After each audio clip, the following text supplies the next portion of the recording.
오늘은 사무엘하 2장 12절부터 23절까지 하나님 말씀 전하겠습니다. 이 12절에 보니까 넬의 아들 아브넬과 사울의 아들 이스보셋의 신복들은 마하나임에서 나와서 기브온에 이르고 그랬거든요. 이 기브온이 이제 어디냐 그러면요. 다시 한번 또 이제 그 지도를 한번 상상을 해 보십시오. 이 마하나임이 어디냐면 요단 동편이에요. 요단 동편. 그러니까 마하나임이 있었던 곳이 므낫세 반지파가 있었던 요단 동편 땅입니다. 그 요단강은 사실 지금은 개울물만큼 하지만 사실 당시에는 한강물만큼이란 넓적한 곳이었어요. 넓적한 곳이었는데, 그러니까 그 요단 서편이 가나안 본토고 요단 동편은 가나안 본토가 아닙니다. 거기서 므낫세 반지파가 있던 지역이고, 그리고 거기 가니까 척박하기가 그지가 없어요. 척박하기가 그지가 없기 때문에 별로 사람들이 썩 매력적으로 느끼는 땅이 아닙니다. 거기에 반해서 요단강을 건너서 본토로 들어오면은 그 중부지방이거든요. 중부지방 딱 들어오면은 땅 색깔이 까만색이에요. 까만색. 얼마나 풍요롭게 까만색 위에 이렇게 탁 보리가 자라면요 얼마나 풍요롭게 보이는지 몰라요. 여기에 비해서 요단 동편은 완전히 무슨 사막은 아니고요. 사막은 아니고 왜 그 척박한 그런 땅 있잖아요. 그런 땅으로 어마어마하게 지평선이 이렇게 형성이 되어 있습니다. 형성이 되어 있기 때문에 도대체 요단 동편에는 별로 사람들도 안 살고 탐도 내지 않아요. 거기는. 그런데 그 요단 동편의 땅에서 이제 여기 12절에 보니까 어디까지 왔냐면 기브온에 왔다 그랬어요. 그러면 기브온이 어디냐 그러면은 그 예루살렘에서 북쪽으로 9km 밖에 떨어지지 않는 곳입니다. 기브온이라는 곳이 예루살렘에서 9km 밖에 떨어지지 아니했고, 그 다음에 이 마하나임, 그 므낫세 반지파로부터 여기까지가 약 60km가 떨어졌어요. 60km, 그러니까 60km를 들어온 거죠, 내륙으로. 누가? 이 사울의 아들, 사울의 아들이 이렇게 들어왔다 이 말입니다. 이스보셋이 군대를 이끌고 들어온 거예요. 그러니까 전쟁을 하자는 거죠. 왜 전쟁을 하는 것입니까? 그 예루살렘 바로 밑에 누가 있습니까? 지금 다윗이 유다를 중심으로 왕권을 만들어 놨잖아요. 그러니까 바로 유다 지파 맨 위가 예루살렘이라 그러면 예루살렘에서 9km 떨어지는 곳이 기브온인데, 거기가 어디냐 그러면 엄청나게 큰 저수지가 있었던 곳입니다. 그러니까 엄청나게 큰 저수지가 있어 주변은 비옥하기 그지없는 땅이었고, 그리고 예루살렘으로부터 9km밖에 떨어지지 않았는 이곳에, 그 이제 원래 실질적으로 이제 다윗은 예루살렘에 있지 않고 더 밑에 헤브론에 있었지만 헤브론하고도 30km밖에 떨어지지 않았어요. 그러니까 그곳으로 저쪽에 새롭게 왕권을 만든 사울의 넷째 아들이 만든 왕권을 만든 그 군대가 기브온까지 쑥 들어오니까 이건 뭐합니까? 전쟁하자는 거죠. 전쟁을 하자 이렇게 들어온 거예요. 모든 사람들은 척박한 땅을 갖고 있는 이스라엘 사람들이 그 엄청나게 큰 그 저수지를 가지고 싶은 생각이 누가 없겠습니까? 그리고 그 기브온은 이스라엘의 한 중심이기 때문에, 예루살렘의 바로 9km 위니까 이스라엘 전체 중심이죠. 이스라엘 중심이기 때문에 전략적이고 군사적 요충지가 될 뿐 아니라 물자도 풍부했기 때문에 그곳은 모든 그 왕들은 탐낼 만한 곳이었죠. 그러니까 그곳으로 기브온으로 사람들이 이렇게 들어왔습니다. 그 다음에 13절에 수리아의 아들 요압과 다윗의 신복들도 나와서 기브온 목가에서 저희를 만나 앉으니 이는 못 이 편이요 저는 못 저 편이라. 이 수리아가 누구냐면요, 이제 뒤에도 나오는데 이 수리아에 수리아에는 제가 좀 이따가 설명을 해드려야 될 것 같고, 18절 말씀 보니까 그곳에 수리아의 세 아들 나오잖아요. 수리아의 세 아들 또 나옵니다. 여기서 설명하죠. 뭐 요압과 아비새와 아사엘이 이 18절에 나옵니다. 이 수리아가 누구냐면요, 다윗의 아버지, 이새의 아내예요. 이새의 아내. 다윗의 아버지 이새의 아내입니다. 이새의 아내. 그러니까 이 이새가 그러니까 다윗과는 배다른 형제라고 볼 수 있어요. 배다른 형제. 누가? 수리아가. 이새가 이제 결혼을 몇 번 한 것 같아요. 그런데 그 첫 번째 아내에서 난 딸이 수리아예요. 수리아. 그 수리아의 아들이 요압입니다. 그렇기 때문에 얘네들은 이 사촌, 그 뭡니까? 이 수리아는 다윗의 누이입니다. 누이. 다윗의 누님. 예? 다윗의 누님이에요. 그런데 이제 사실은 배다른 누님이죠. 그래도 어쨌든 사촌이잖아요. 다윗의 누님인데 누님의 아들들이니까 이 요압이나 얘네들은 다윗으로 말하면 조카들이죠. 그죠? 조카들이란 말이죠. 그렇기 때문에 이제 18절에 나와 있던 요압, 아비새, 아사헬 얘네들은 누구냐 그러면 이스라엘 최고의 군대 장관들이었어요. 최고의 군대장. 그러니까 다윗이 가장 마음에 두고 있고 신복을 두고 있던 애들은 전부 다 자기하고 피부치였다고 볼 수가 있어요. 이런 차원에서. 그래서 수리아의 아들 요압과 다윗의 신복들도 나와서 기브온 목가에서 저편을 만나 앉으니 이는 못 이 편이요 저는 못 저 편이에요. 이 저수지를 중심으로 이 편 저편에 이제 서로 간의 군대가 대치되어 있습니다. 이 요압이라는 사람이요 사실은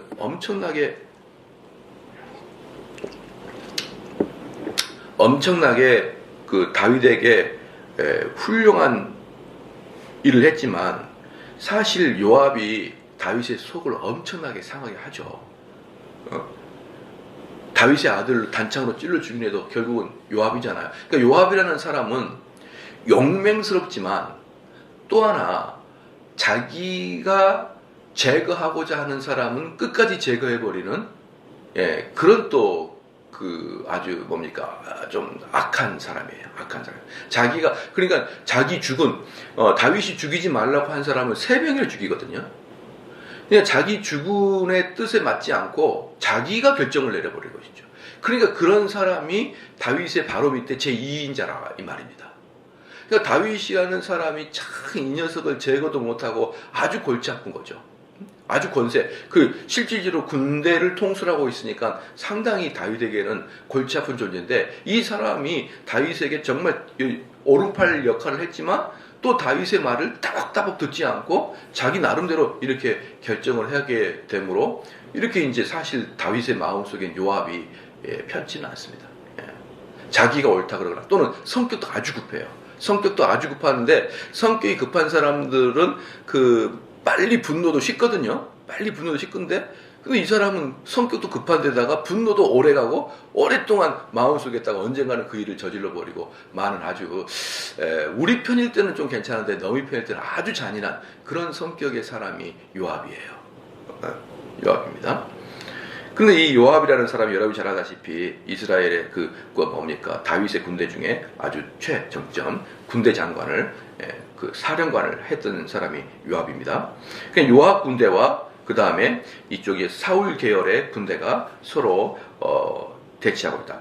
14절 보십시오. 아브넬이 요압에게 이르되 이 아브넬은 뭐냐면 저쪽 부대의 이스보셋 부대의 군대 장관이 아브넬이고 이스보셋 부대의 군대 장관이 아브넬이고 그 다음에 이쪽 다윗의 군대 장관 요압이에요. 그러니까 둘이서 이제 뭡니까 서로 이야기를 합니다. 청컨대 소년들로 일어나서 우리 앞에서 장난하게 하자. 요압이 가로되 일어나게 하자 하며 이게 뭐냐면 너희들 이제 15절이니까 저희가 일어나 그 수요대로 나아가니 베냐민과 사울의 아들 이스보셋 편에서 12이요 다윗의 신복 중에 12이라. 그게 무슨 말이냐면 이게 너희들도 12명 내 우리도 12명 낼게.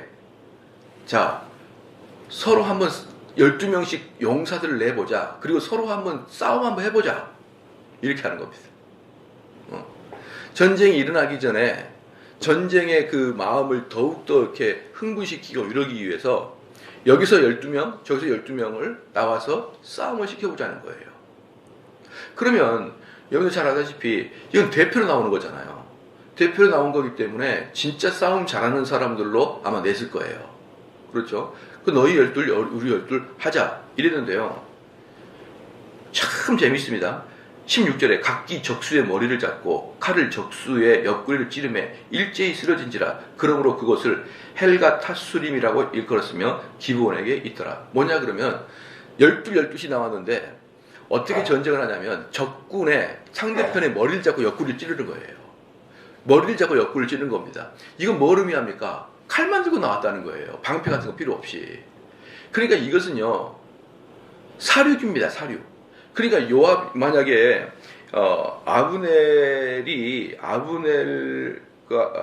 아브넬과 요압 둘 중에 한 명이라도 이 둘 다 아주 나쁜 놈인 거죠. 자기 부하들의 목숨을 소중히 여겼다 그러면 이런 데다가 사람들을 그래서 다 죽어요. 다 12 다 죽습니다. 서로 찌르면서 죽어버리니까. 그러니까 이 방패도 없이 그러니까 그냥 나가서 육탄전으로 서로 죽이는 겁니다. 이런 참 재밌는 게 보면은 남북전쟁 당시 미국의 남북전쟁 당시 남군과 북군이 전쟁을 할 때 그 전쟁의 이름이 젠틀워입니다. 젠틀워. 신사들의 싸움이에요. 그 신사들의 싸움 중에서 어떤 게 신사냐 라고 할 때 꼼수를 부리지 않는 게 신사입니다. 잔머리를 쓰고 상대를 속이는 것이 신사가 아니에요.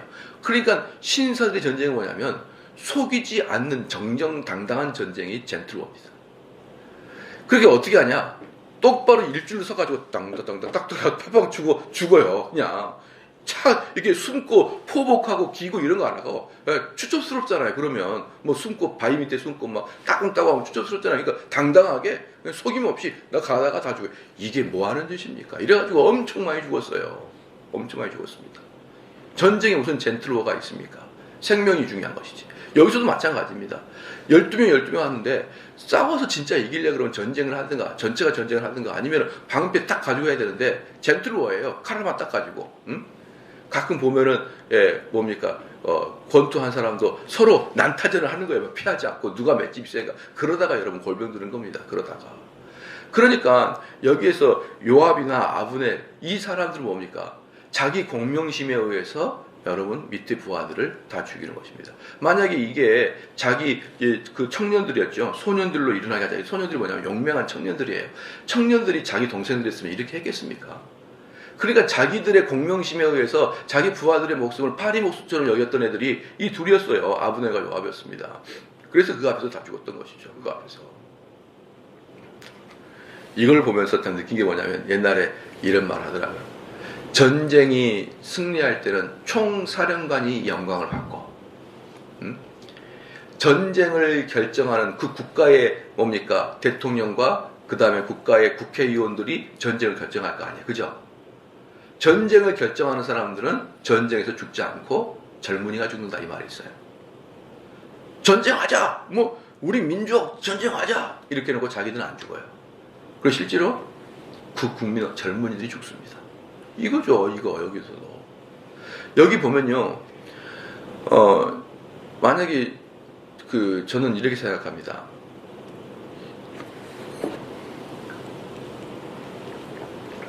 아버지라는 마음은 자기 아들이 나쁜 짓을 해서 감옥에 갈 일이 생겼다. 그러면 아버지가 아무리 자존심이 세도 또 어머니가 아무리 자존심이 세도 그 피해자의 집에 가가지고 무릎 꿇고 삭삭삭 비는 게 아버지죠. 그런데 이제 그 아버지가 삭삭삭 빌러 갔다가 피해자 집안의 그 어른이 필요 없으니까 가시오. 나는 당신들하고 협의 볼 일도 없고 당신들 다시 내 눈앞에 오면 더 스트레스 받으니까 썩 가십시오. 라고 이야기하니까 아버지가 무릎 꿇고 있다가 탈탈 털면서 정말 내 이런 말 안 하려고 그랬는데 진짜 당신을 넘어요. 이런 사람 없어요. 그냥 아들을 고소를 취하시켜주기 위해서 삭삭삭 비는 게 부모죠. 그렇기 때문에 왕은요. 국민들의 생명을 위해서는 자기 철학도 버려야 됩니다. 여기 요압이나 아브넬 같이 자기들의 그 뭡니까 공명심, 부끄럽지 않으려고 하는 마음을 그것 때문에 열두를 생떼로 죽여버립니다, 여러분. 그러나 진짜 아버지는 뭡니까? 자기의 지금까지 살아왔던 그 소신도 자녀를 위한다 그러면은 안 해야죠. 포기해야죠. 무릎 꿇어야죠. 이게 부모예요, 이게 부모고 이게 지도자인 겁니다. 그래서 저는 그 많은 사람들이 나는 소신껏 철학대로 살아갑니다 라고 이야기할 때 그것은 공명심에 지나지 않는다. 저는 그렇게 봐요. 때로는 모든 걸 포기해버릴 때도 있어야 되는 거예요. 모든 걸 포기해버릴 때도. 만약에 이 둘 중에 야 그것은 너무해 한 명만 그랬어도 생때 같은 젊은이 열둘은 안 죽습니다. 그래서 16절에 각기 적수의 머리를 잡고 칼로 적수의 옆구리를 찌르매 일제히 쓰러진지라. 그러므로 그것을 헬가타 수림이라 일컬었으며 기본에 있더라. 그 날의 싸움이 심히 맹렬하였더니 얼마나 잔인했으면요. 심히 맹렬하였습니까? 얼마나 잔인했으면 아브넬과 이스라엘 사람들이 다윗의 신복들 앞에서 패하니라. 그리고 나서 이제 그 싸움이 너무나 이제 심해가지고 사람들이 이제 흥분해 버렸어요. 흥분해가지고 이제 우르르 몰려와가지고 전면전을 이루는데 아브넬의 군대가 완전히 박살이 나버리고 마는 거죠. 완전히 박살이 나버려요. 이제 그곳 18절 말씀 그곳이 수리아의 세 아들 요압과 아비새와 아사엘이 있었는데 아사엘의 발은 들로르 같이 빠르더라. 어제 제가 설교를 드렸습니다. 이 사울과 요나단이 영광 그들에게 영광이 있다 할 때 그 영광이 무슨 뜻을 했어요? 가제, 양양 그런 뜻이라 했잖아요. 그러니까 이 지금 주로 목축업을 하고 있는 지금 이 다윗의 모습들은 이 중근동에서 야, 쟤 진짜 뛰어나다, 정말 영광스럽다라고 할 때 가젤이나 또 여기 뭡니까 들로르나 이렇게 표현을 해요. 왜? 아주 잘 빠졌잖아요. 아주 잘 빠지고 대단히 빠르잖아요.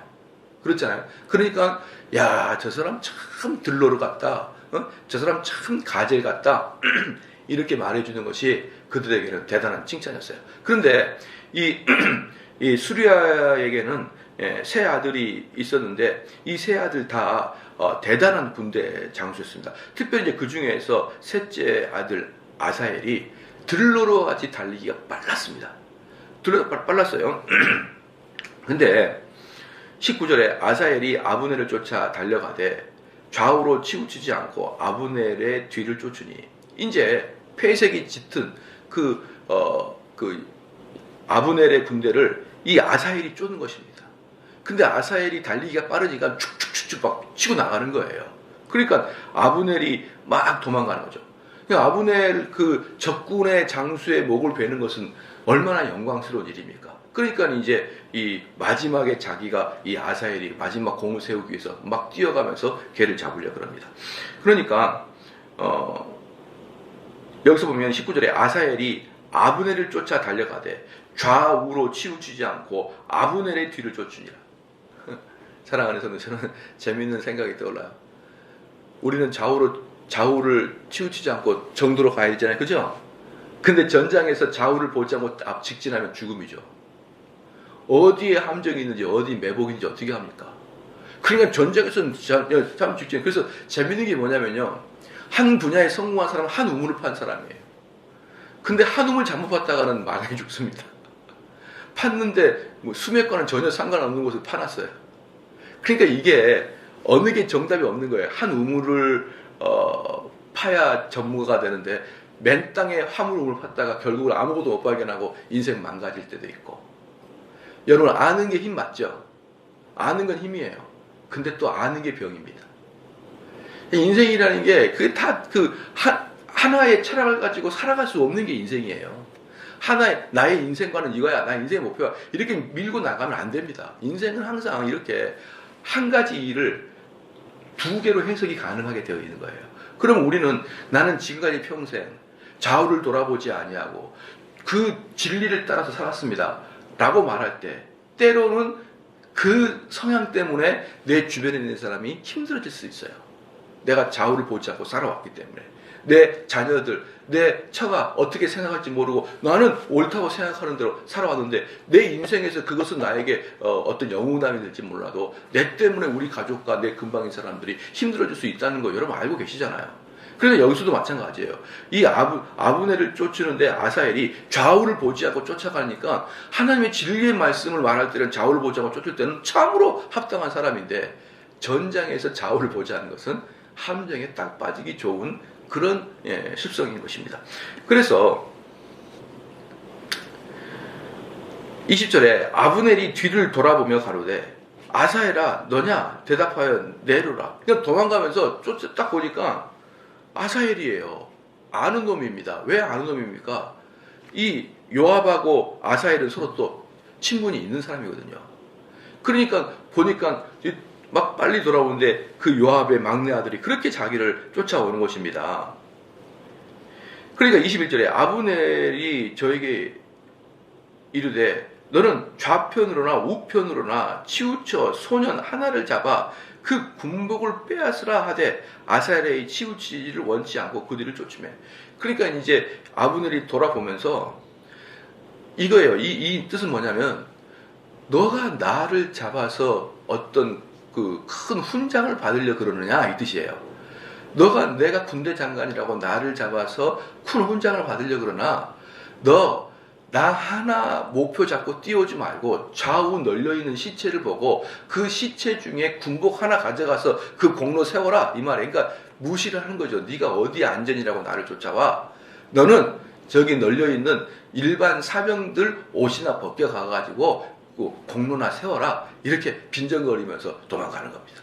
그러니까 이제 이 아사헬은 아주 젊은 들로르 같이 정말 그 탄탄한 근육을 갖고 있지만 사실 그 전투 기술은 이 산전수전을 겪고 아브넬이 뛰어나죠. 아브넬이. 그러니까 여러분 그 축구라는 게 달리기만 빠른다고 되는 게 아니잖아요. 달리기가 빠른다고 되는 게 아니라 축구는 달리기가 빨라야 되지만 달리기가 빠르다고 되는 게 아니듯이 전쟁에서도 아무리 달리기를 빨리 했던 축구 선수라 그래도 달리기가 늦은 메시가 더 공을 잘 차잖아요. 그렇기 때문에 딱 이거예요. 너는 아직 나한테 안 돼. 내가 지금 우리가 폐색이 짙어서 도망가지만 너하고 나하고 1대1로 너는 안 돼. 너는 저기 죽어있는 애들 군복이나 벗겨가지고 가서 공로나 세워. 이렇게 이야기를 합니다. 첫 번째는 아브넬이 아주 이제 빈정거리게 말이고 두 번째는 뭐냐면 아브넬의 속마음을 또 보여요. 아브넬이 다시 아사헬에게 이르되 너는 나 쫓기를 그치라. 내가 너를 쳐서 땅에 엎드리게 할 까닭이 무엇이냐 이 말이에요. 그렇게 하면 내가 어떻게 네 형 요압을 대면하겠느냐 이 말이에요. 그러니까 이 아브넬도 알아요. 뭐냐면 결국은 전쟁이 끝난 다음에 내가 요압에게 항복하고 갈 것이라는 것을 알고 있는 거예요. 알고 있습니다. 이미 전쟁이 졌을 때 요압한테 가가지고 싹싹 빌려고 마음을 먹고 있었고 다 아는 사람이었단 말입니다. 그런데 너가 나를 끝까지 쫓아와서 내가 너를 죽이면 내가 네 형 요압을 어떻게 보겠느냐 이렇게. 그리고 사실 여기서 이제 결국은 아브넬이 그 아사헬을 죽이거든요. 바로 요 사건 때문에 요압이 아브넬을 죽여요. 또 분명히 근데 다윗은 아브넬을 죽이지 말라 그랬거든요. 근데 여기서 요압이 또 죽입니다. 이 사건 때문에. 봐보십시다. 그러면 23절에 저가 치우치기를 싫어하며 그래도 좀 캄다운 해라. 나 하지 마라 이렇게. 우리 서로 이렇게 원수 맺지 말자. 그래도 이 아사헬이 막 끝까지 쫓아오는 거예요. 여러분 창 들고 끝까지. 그러니까 저가 치우치기 싫어하며 아브넬이 창 뒷끝으로 그 배를 찌르니 창이 그 등을 뚫고 나간지라 곧 그 앞에 엎드려 죽음에 아사헬이 엎드려 죽은 곳에 이르는 자마다 머물러 섰더라. 이게 뭡니까? 다 달려오는데 이제 이 사람은 이제 아무래도 아브넬이 나이가 많이 먹었겠죠. 그러니까 달리기를 못해. 그러니까 이제 잡으려고 딱 덤으니까 창을 어때요? 뒤로 쭉 빼버린 거죠. 쭉 빼버린 거예요. 그러니까 그 자리에서 창이 몸을 관통해가지고 죽음을. 그러니까 이 결국은 아사헬의 죽음은 뭐 때문에 죽음입니까? 자기의 장점이었던 달리기 때문에 죽은 거예요. 자기가 이렇게까지 달리기를 잘 못했으면은 아마 쫓지도 않았을 것이고, 그리고 그 달리기의 속도가 어찌나 빨랐던지 그냥 창만 뒤에 싹 갖다 대니까 몸을 관통해서 죽잖아요. 그러니까 이제 그 다음에 이제 이것 때문에 이제 요압이 아브넬을 죽이는데요. 사실은 아브넬이 그렇게 잘못했다고 볼 수는 없는 거죠. 그러나 이 아브넬은 이렇게 죽을 수밖에 없었던 이유는 뭐냐면요. 하나님께서의 섭리가 이미 사울의 집안을 망하게 하고 다윗을 흥하게 하려고 하나님의 섭리를 그렇게 했는데 사실 아브넬은 하나님의 섭리를 역행하는 것이죠. 그러니까 인간적으로 봤을 때는 아브넬이 괜찮아요. 근데 하나님의 관점에서는 왜 나는 사울의 집안을 이제 금방 망가뜨렸는데 왜 또 그 막내를 세워가지고 또 사울의 집안에 왕을 세우냐 이 말이에요. 하나님은 이미 다윗에게 왕권을 허락했는데 그렇기 때문에 아브넬은 인간적인 관점에서는 괜찮아 보일지 몰라도 하나님의 관점에서는 하나님을 대적하는 자였었고 그렇죠. 그 인간의 노력과 인간의 어떤 욕망으로 그 왕권을 계속 유지하고 싶었던 것이 아브넬이었다는 것이었죠. 그래서 정말 이런 것들을 볼 때 뭡니까? 첫 번째는 뭐냐면 우리가 아무리 사람이 윤리도덕적으로 별로 흠잡을 데가 없다 그래도 삶 전반 패턴이 하나님을 대적하고 살아갈 수가 얼마든지 있습니다. 그런 삶을 살아가면서도 얼마든지 남들이 볼 때는 별로 나쁜 짓 안 하고 살아갈 수가 있는 것이죠. 예, 기도하시겠습니다.